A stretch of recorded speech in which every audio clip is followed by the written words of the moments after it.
దేవుని నామానికి మహిమ కలుగును గాక. మన ప్రభువును రక్షకుడైన యేసుక్రీస్తు వారి నామం పెట్టి అందరికీ శుభాభివందనాలు తెలియజేస్తా ఉన్నాను. ఈ ఉదయకాలపు వాక్యదానంలో భాగంగా కొంతమంది వ్యక్తుల ద్వారా, సంఘటనల ద్వారా ప్రతి గ్రంథం నుంచి మనం పాఠాలు నేర్చుకుంటా ఉన్నాం. ఈరోజు కీర్తనల గ్రంథం యొక్క విశిష్టత గురించి పాఠంగా మనం నేర్చుకోవడానికి ప్రయత్నం చేద్దాం. బైబిల్లో అతిపెద్ద పుస్తకం కీర్తనల గ్రంథం. 150 కీర్తనలు రాయబడ్డాయి.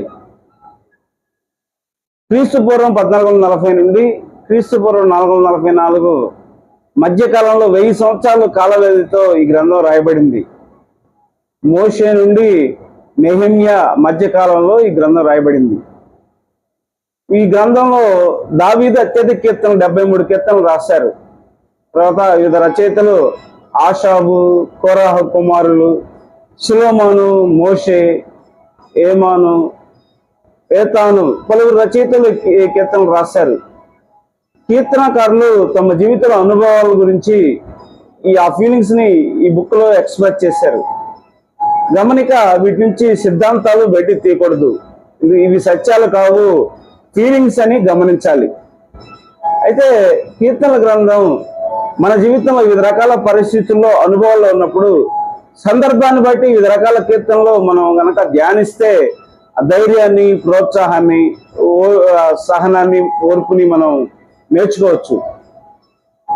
మరి ఈ కీర్తన గ్రంథాన్ని క్రోధర్ గారు పవిత్ర గ్రంథం వ్యాఖ్యాన సహితం ఈ ట్రాన్స్లేషన్ వచ్చిన క్రోధర్ గారు అమెరికా నుంచి వచ్చి ఇక్కడ తెలుగు నేర్చుకొని చక్కగా తెలుగులో ట్రాన్స్లేషన్ చేశాడు. ఆ పవిత్ర గ్రంథం వ్యాఖ్యాన సహితం అనేటువంటి మరి ఆ వ్యాఖ్యాన బైబిల్. ఈరోజు ఆయన ఈ కీర్తన గ్రంథానికి ఒక విభజన ఇచ్చాడు, చక్కని విభజన. 8 భాగాలుగా దీన్ని డివైడ్ చేశాడు మరి ఆ కోదర గారు. మన కనుక పరిశీలన చేస్తే ఆ మొట్టమొదటిగా భాగం స్తుతి కీర్తనలు, దేవుని కృతజ్ఞతలు తెలియజేసే అటువంటి అనుభవాల్ని స్తుతి కీర్తనలు అవి కొన్ని డివైడ్ చేశాడు. తర్వాత కృంగిన సమయాల్లో చదవాల్సిన కీర్తనలు, కృంగిన సమయాల్లో కీర్తన చదివితే ఓదార్పు వస్తుంది, ధైర్యం వస్తుంది. అదేవిధంగా అక్కర్లో ఉన్నప్పుడు సహాయం కొరకు 3వది కీర్తనలు, అంటే ఆర్థిక అవసరాలు, మరి ఆరోగ్య అవసరాలు, ఇటువంటి పరిస్థితుల్లో కీర్తన చదివితే మంచి సపోర్ట్, నీకు ప్రోత్సాహం దొరికింది. తర్వాత 4వది పశ్చాత్తాప కీర్తనలు, పాపాన్ని ఒప్పుకోవడం చేత కాకపోతే ఈ కీర్తన చదవండి. 51వ కీర్తన ఎగ్జాంపుల్ గా దావీదు పశ్చాత్తాప కీర్తన. తర్వాత 5వది చరిత్రలో గుర్తు చేసే కీర్తనలు, వివిధ అనుభవాలు, చరిత్రలో జరిగిన సంఘటనలు గుర్తు చేసే కీర్తనలు.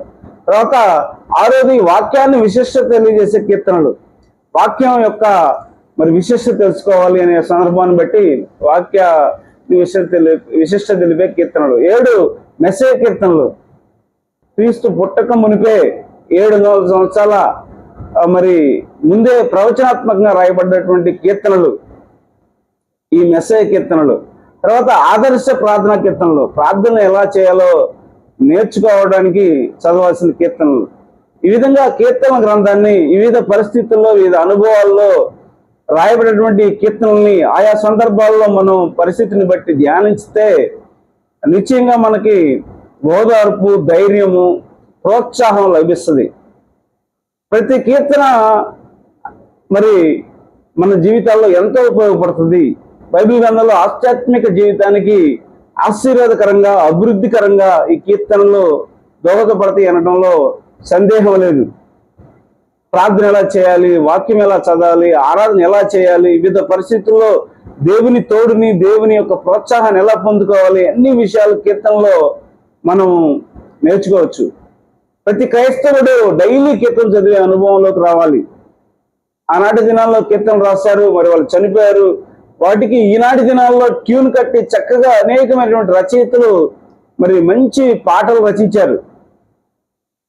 కీర్తనల గ్రంథం ద్వారా మనం ఆధ్యాత్మిక జీవిత అభివృద్ధికి తోడ్పడుతుంది అనేటువంటి సత్యాన్ని మనం తెలుసుకోవాలి. ప్రతి దినము ధ్యానం చేద్దాం కీర్తనల్ని, మన దేవుని దీవెనలు పొందుకుందాం. అట్టి రీతిగా కీర్తన గ్రంథం ద్వారా మనము పాఠాలు నేర్చుకొని నిత్యము కీర్తన చదివేవారిగా మనం ముందుకు కొనసాగుదాం. ఆధ్యాత్మిక జీవితంలో ఉన్నత అభివృద్ధిని సాధిద్దాం. దేవుడి పరిశుద్ధ మాటలు వినికిడిలో దీవించి ఆశీర్వదించుగాక. God bless you all. మరి ఈ వాక్యం కనుక నచ్చినట్లయితే మరి షేర్ చేయండి, లైక్ చేయండి, సబ్స్క్రైబ్ చేసుకోండి. అనేక మందికి వాక్యాన్ని విస్తరించేటట్లుగా అందరూ దోహదపడండి. Thank you all.